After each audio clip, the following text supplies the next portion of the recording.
Bismillah,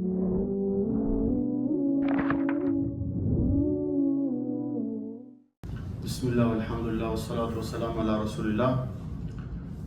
Në emrin e Allahut fillojmë, Allahun e falenderojmë, salavatet dhe selamet Muhammedit sallallahu alaihi wasallam. Ja dërgojmë familjes së tij të pastër, shokëve të tij besnik dhe të gjithë atyre që e ndjekin rrugën e tij deri në ditën e gjykimit. Elusim Allahun dhul xhelal që edhe ne të jemi prej tyre.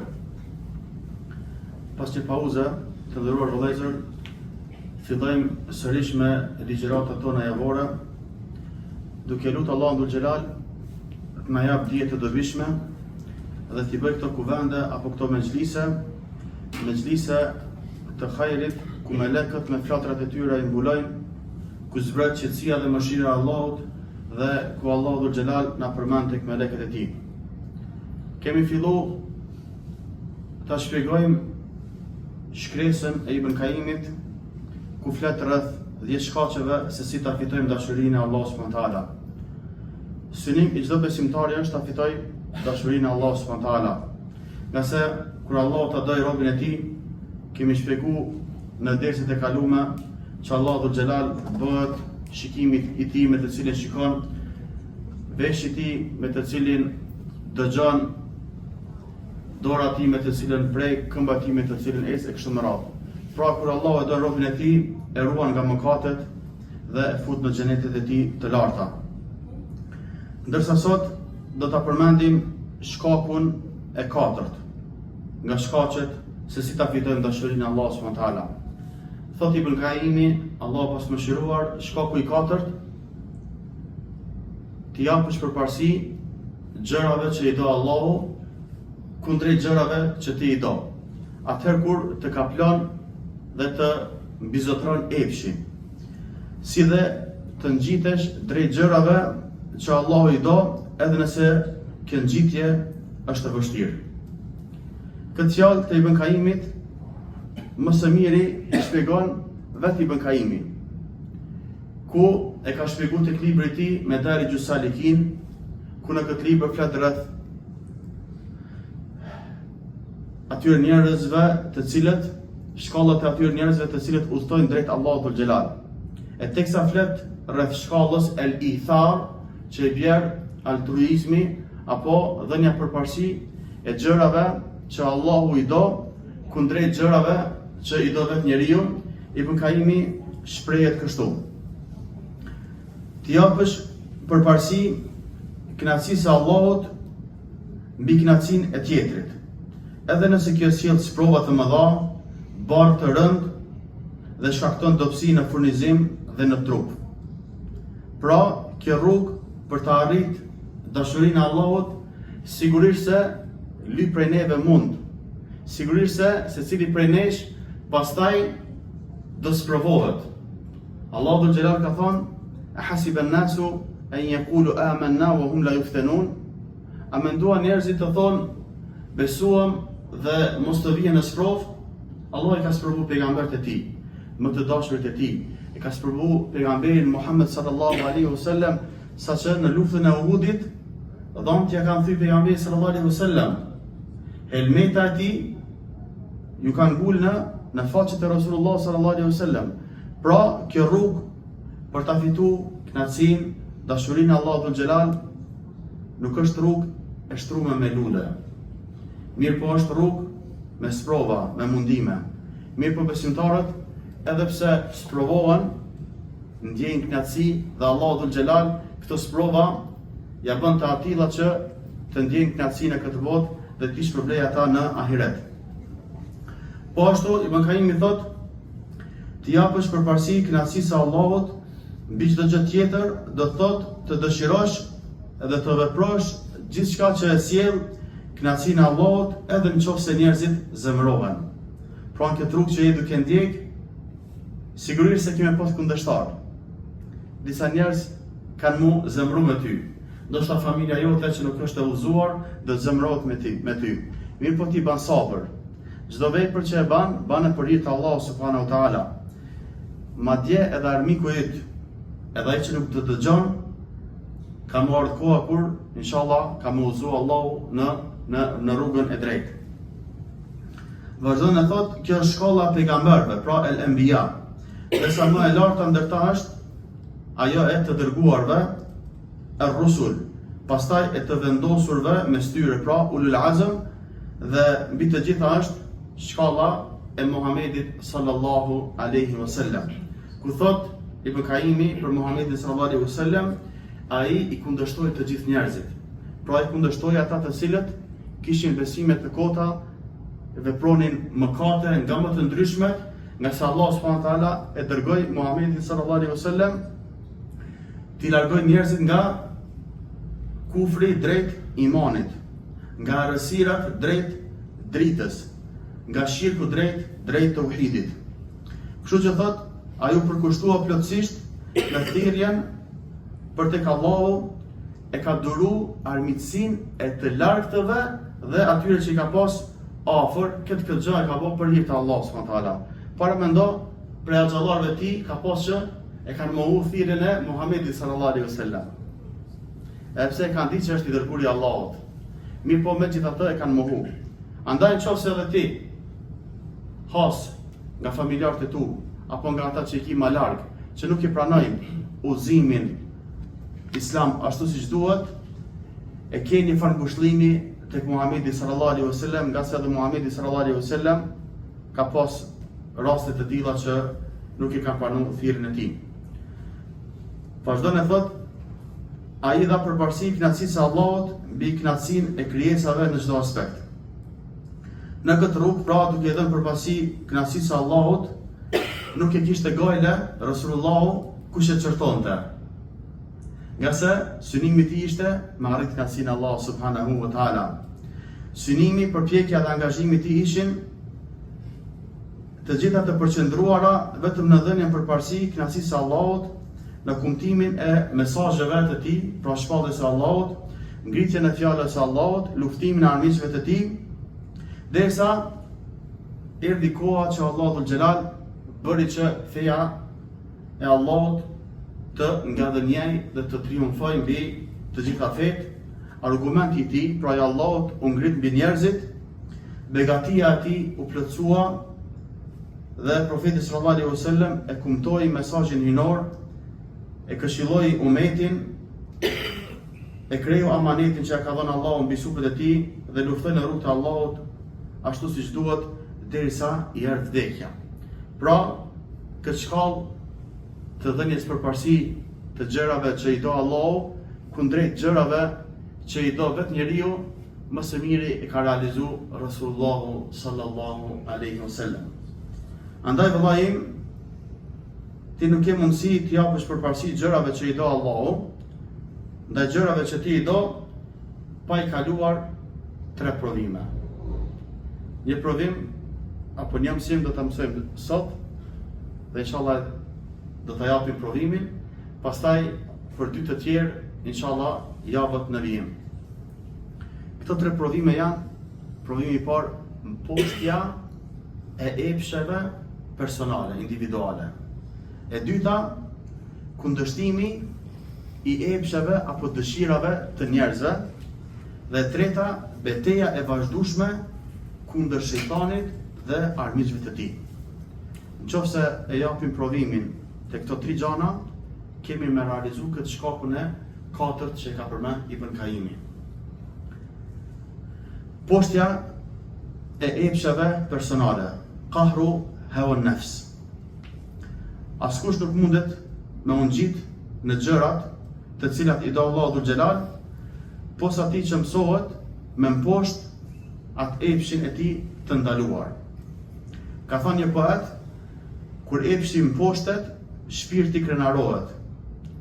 E kënaqja e tij me poshtrim të përhershëm shoqërohet. Andaj kundërshtoje nefsin dhe epshin tan, që kështu domethënë ti jesh i lumtur dhe mos ju bind atij se kështu mundesh me u poshtru në këtë botë.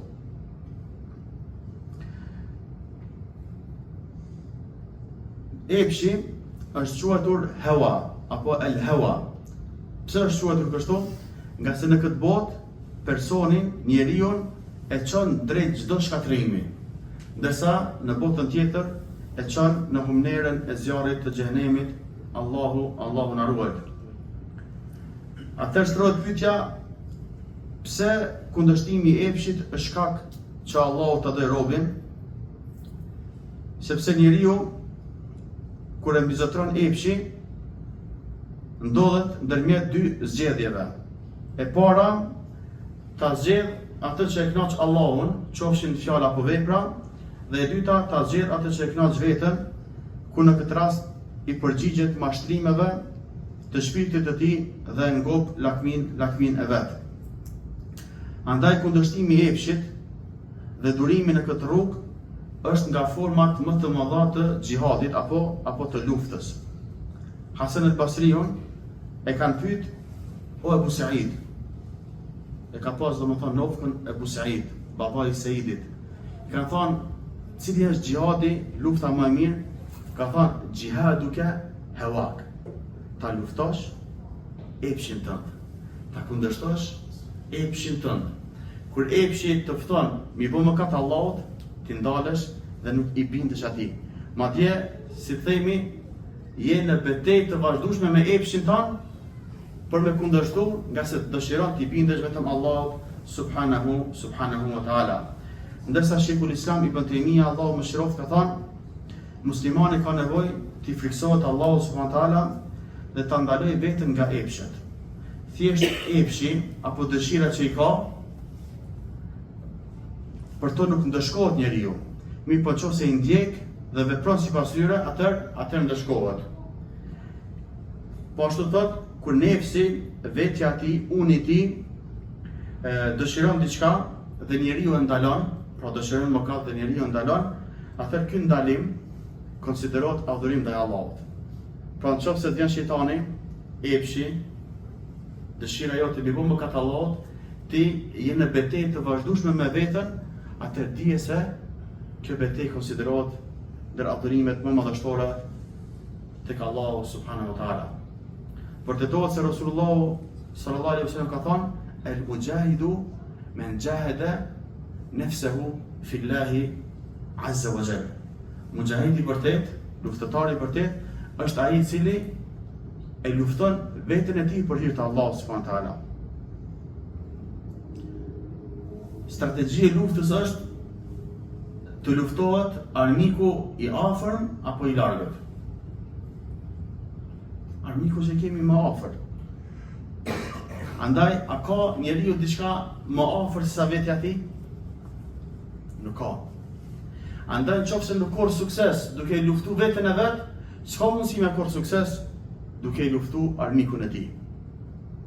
Nga se luftimi vetes, betejë me nefsin, me kujtjen e vet, është farz ain. Është obligim individual.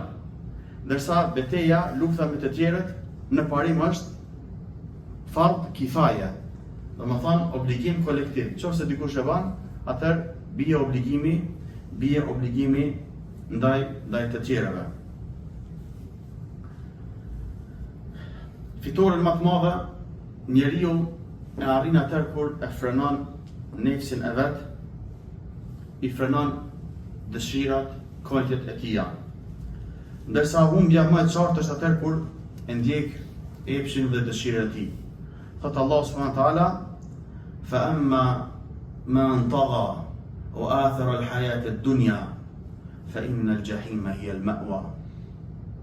Se i përket atij që i te ka lënë kufit, ka shkelur gjithçka dhe e ka parapëlqyer jetën e kësaj bote, sigurisht se për streh do ta ketë zjarrin e xhehenemit. Tash Allah i përmend të tjerët. Wa amma man khafa maqama rabbih wa naha an-nafsa 'anil hawa fa inna al-jannata hiya al-ma'wa. Ndërsa sa i përket atij që i friksohet qëndrimit e tij para Allahut subhanahu wa taala dhe e frenon veten e tij nga epshet, dëshirat e haramit, për ta streh është xheneti i Allahut subhanahu wa taala. Ibn Abbasi edhe Muqatili kanë treguar që ky ajet i referohet atij personi të cilit i shkon mendja mi bë mëkat Allahut.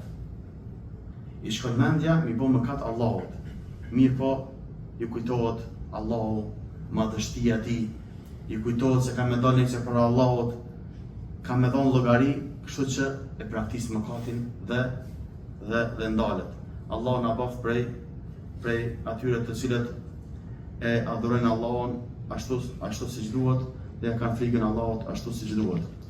Disa dietar kanë thënë, nëse dëshiron të arrish të drejtën, shikoje epshin tënd ka po anon, andaj kundërshtoje. Nga se duke kundërshtu nefsin tan, epshin tan, ti je pastaj në të vërtetën. Fudajli ka thënë, vepra më e mirë është kundërshtimi i epshit. Ndërsa një poet është shprehur kështu: kundërshtoje epshin tënd dhe mos ju bind, sepse kush e ndjek do të përfundoj në rrugë të ligë. Kush e jep lirinë epshit këmbgulës, ai e mashtron, e çon në rrëzim të tmerrshëm dhe e shkatërron. Andaj, vëllezër të dashur, tani t'i përmendim disa pika, disa shkaqe, disa mënyra, metoda se si ta fitojmë betejën tonë me epshin.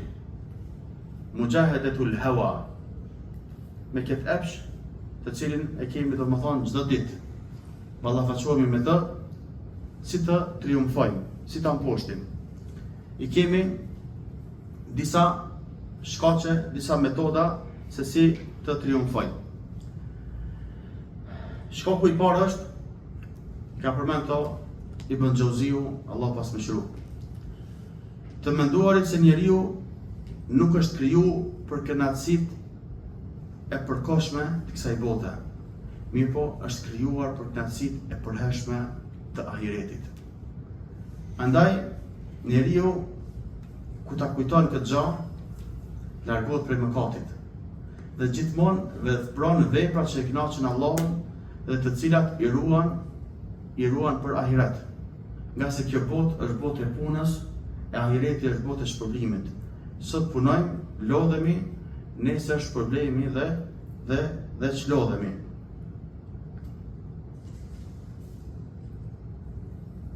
Pra, sa që dëshiron i bë mëkat Allahut me një gjymtyr që ta ka dhënë Allahu, kujtohet se çfarë gjymtyr ta ka krijuar Allahu, mi bëj ibadet atij. Nëse dëshiron me shiku haram, kujtohet që syrin ta ka krijuar Allahu me lexu Kur'an këtë botë, me pasën e të mira, krijimtarinë e Allahut dhul xhelal, dhe me këtë sy nesër me pa Allahun dhul xhelal. Andaj a nuk është turp që me këtë sy i cili lëton këtë dunja nga frika prej Allahut, me këtë sy me të cilin lexon Kur'an, me këtë sy me të cilin nesër dëshiron ta shohësh Allahun dhul xhelal, a nuk është marrë ti bësh mëkat atij duke shikuar në haram? Njeriu kur t'ia kujton vetes këto gjëra, sigurisht se do të ndalet dhe nuk do t'i bëj mëkat Allahut dhul xhelal. Shkaku i dytë, njeriu të mendoj rreth pasojave të epshit, pasojave të rrezikshme që ka ndjekja e epshit. Nga se me ndjekjen e epshit, njeriu nuk mund të arrijë vlera, virtyte. Mirë po, njeriu me pasimin e epshit vetëse e nënçmon veten. Iblisi a kishte vlerë? Kishte vlerë. Ishte në rrethin e melekëve. Mirë po, kur e ndjeki epshin e vet të kryelartësisë, kur Allahu dhul xhelal e urdhëroi t'i bëj sejdë respekti Ademit alayhis salam, Allahu dhul xhelal e nxori nga mëshira e tij, respektivisht e nxori edhe nga mëshira e tij dhe respektivisht është bo edhe qafir, është bo jo besimtar. Po ashtu, për shkak të epshit, njeriu e shkatëron veten, e shkatëron familjen, e shkatëron shoqërinë. Për shkak të epshit fillon me fol me dikant përmes internetit, andaj këndej, pastaj deri tek ajo më e keqja, Allahu na rujt. Mbase e dini ku ka dërgu epshi një person i cili ka qenë muezin.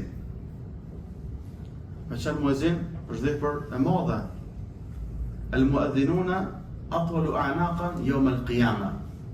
Muezzinët do të jenë personat më qafgjatë ditën e gjykimit.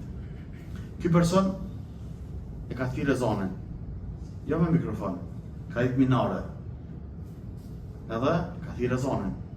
Kur ja që e shën një vajzë të kryqëzisë, dhe ajo i pëlqen shumë. Kështu që dashurohet me të. Shkon te baba i saj për ta kërku dorën e saj që me martu. Baba i saj i thot, ne jemi të krishterë dhe nuk ja japim vajzat tona muslimanëve. Nëse dëshiron me u martu me vajzën time, atëherë bëhu i krishterë dhe martohesh. Këtë çka menon? Thot, ta drejtim, ta marr ata për grua, pastaj prapë bëhu musliman. Pendjek epshin e vet. Ja që e ndron fen dhe as nuk e prek, as nuk vetmohet me atë grua dhe ndron jetë. Dhe vdesi jo besimtar. Për shkak të mëkatit të shikimit. Po ti dinte pasojat e shikimit haram, i shnal dhe nuk ish po haram. Dhe nuk ishte rezultati që ka ndodhur me këtë person. Allahu na rujt nga përfundimi i keq.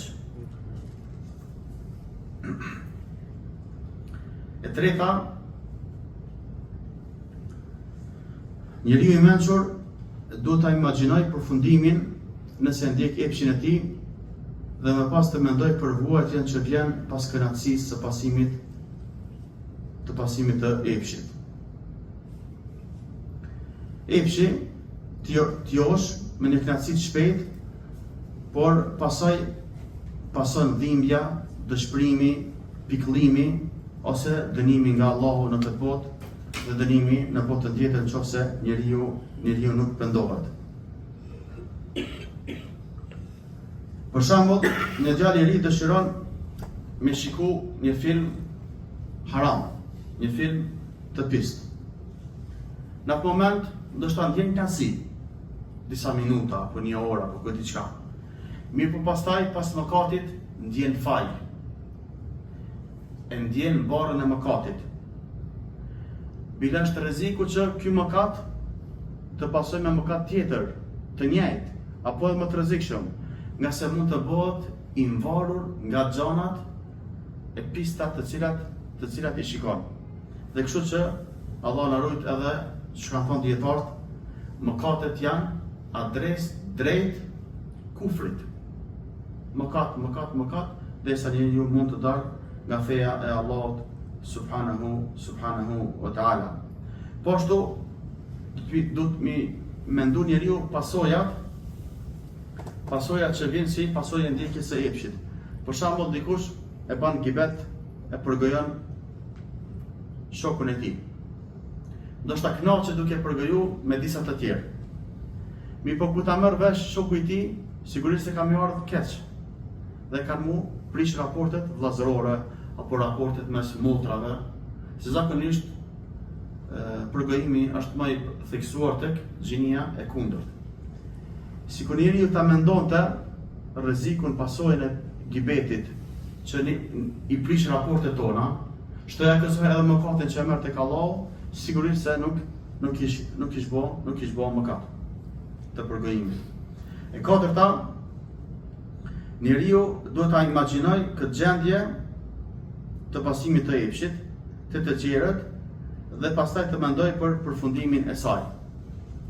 Ti para se mi bu mëkat Allahut, para se me ndjek epshin, vetëm para fitiroje një mëkatar që e kin me hallën tone. Që dihet për shembull se ndoshta ban amoralitet. Se do më thonë sot gjonat e këqija janë lehtësu. Apo një alkoholiqar, apo një që merr kamat. Shikoje në çfarë gjendje të mjerueshme jeton ai. Nuk është i qetë me veten e tij, nuk është i qetë me familjen e tij, nuk ka ngushtuar dunjaja edhe pse është shumë e gjerë. Ndoshta ka pasuni, po s'ka bereqet. Nga se është duke i bërë mëkat Allahut dhul xhelal. Andaj kur ta paramendon personin e tillë, sigurisht se ki menal veten, nuk ki bëu mëkat Allah subhanahu wa taala. Andaj të marrim mësim nga gabimet e të tjerëve para se t'i bëjmë vet ato. E pesta, të mendoj njeriu për knatësitë që kërkon epshi dhe të kuptoj përmes arsyes se ato nuk vlejnë asgjë. Në fakt kjo është epsh i verbuar i cili nuk i dallon të mirën nga e keqja. Poeti ka thënë, sikur dashnori të mendonte për përfundimin, nuk do të mashtrohej nga bukuria e asaj që ja rrëmbeu shikimin. Pra çdo sen fillon me shikim. Pastaj me buzëqeshje. Pastaj me bisedim. Pastaj me takim. Pastaj me tmerr. Pra nëse njeriu i tin këto hile, këto hapat shejtanit, ndalet dhe nuk i ndjek. Nga se besimtari është i urdhëruar nga Allahu dhul Xhelal që mos mi ndjek hapat e shejtanit. Mos me shku në ato vende ku njeriu mundet me ra në gjuna dhe me i bo gjuna Allahut dhe me i bo gjuna Allahut subhanahu wa ta'ala. E gjashta, njeriu të mendoj mbi krenarin që përjeton kur fiton ndaj epshit dhe poshtrimin nëse dështon kur të përballet me të. Pra nëse je duke dashur me bë mëkat, epshi kojtja jote thot me bë mëkat, ti je duke u përballë me veten tënde dhe kur të triumfosh ki me një veten krenar. Shejtani çtin, epshi çtin me bë mëkat, me shiku haram të zonë.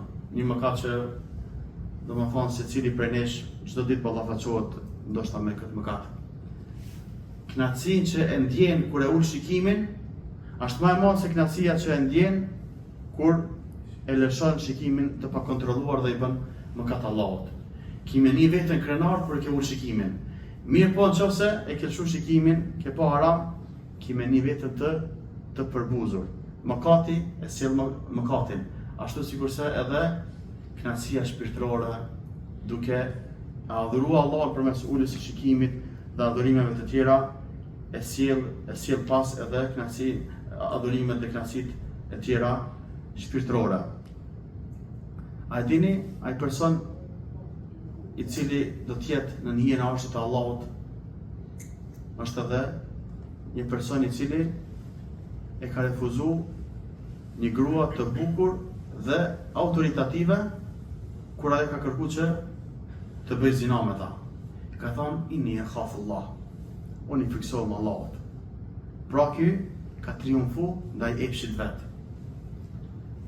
Dhe kjo vepër madhështore ka bërë që të tillë të jetë në hijen e arshit të Allahut subhanahu wa taala. Allah na mundsoft të jemi edhe ne të tillë. E shtata dhe e fundit, njeriu të mendoj për dobit që vijnë si shkak i kundërshtimit të epshit. Dhe gjithashtu të mendoj për pasojat e këqija nëse i bindet epshit.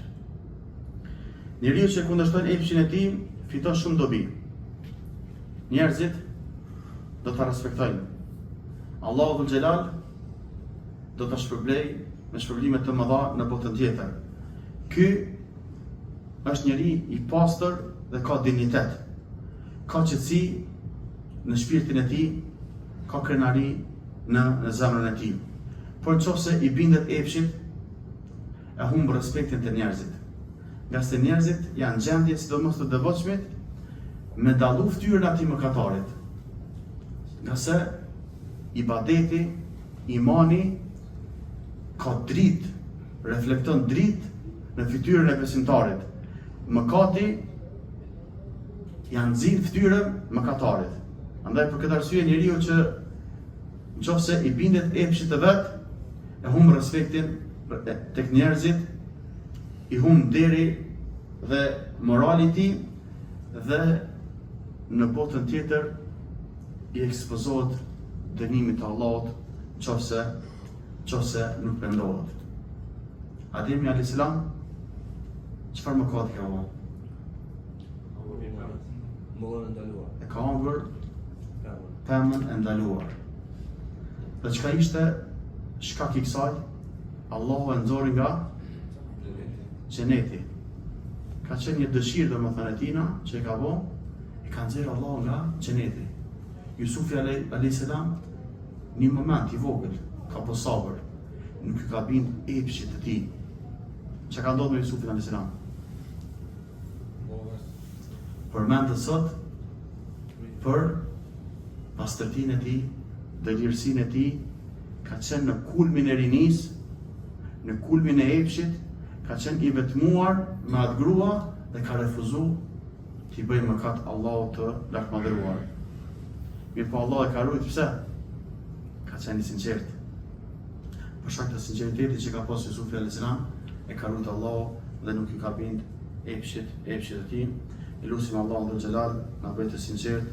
Lusim Allahun dhul xhelal na mundsoj të arrijmë kënaqësinë dhe dashurinë e tij. Vazhdojmë inshallah të shpjegojmë këtë shkak edhe në ligjëratat e ardhshme. Alhamdulillahi rabbil alamin.